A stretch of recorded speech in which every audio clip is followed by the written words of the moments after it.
Imagine a world without masters, where the only law is the horizon. In 1695, Henry Avery, the man they called the Pirate King, did the impossible. A single raid on the Grand Mughal's fleet made him the wealthiest outlaw in human history. But Avery wasn't just chasing gold. He was hunting for a ghost, a place where every man was born free. This is the birth of Libertalia, the pirate utopia that dared to challenge the empires of the world. On the muddy shores of Ranter Bay, they built more than just shacks. They built a defiance. Men from Europe, Africa, and the East stood here as brothers. Here gold lost its weight. They shared the fruit of the land, bartering survival for freedom.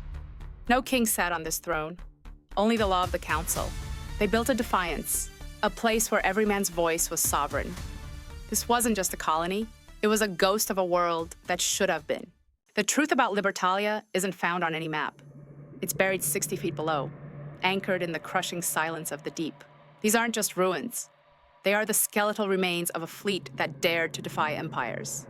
These cannons? They once guarded a fortune beyond calculation. Avery knew that gold was only the beginning. He wasn't just looking for wealth.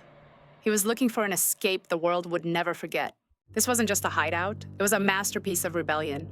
A city built from the wrecks of old worlds to become the capital of a new one. They called this New Devon, a sanctuary for the kings of the sea. They built a paradise of silk and silver, only to realize that gold makes for a very cold companion in the end. Some secrets were meant to stay in the dark. Below the marble floors lies the true cost of Utopia. The air here tastes of salt, damp stone, and the lingering rot of 1,000 betrayals. When the dream died, it didn't go quietly. It took the cliffs, the bridges, and every soul left on them. Gravity is a cruel judge, and Libertalia was finally being called to account. There she is, the flagship of the damned. A masterpiece of oak and iron, guarding the greatest hoard in history. She's beautiful, isn't she? Like a crown waiting for a king who will never return.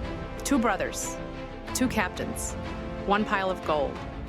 They fought until their hearts stopped and the steel stayed in their ribs.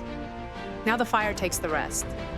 In the end, we all leave with the same amount of treasure, exactly nothing.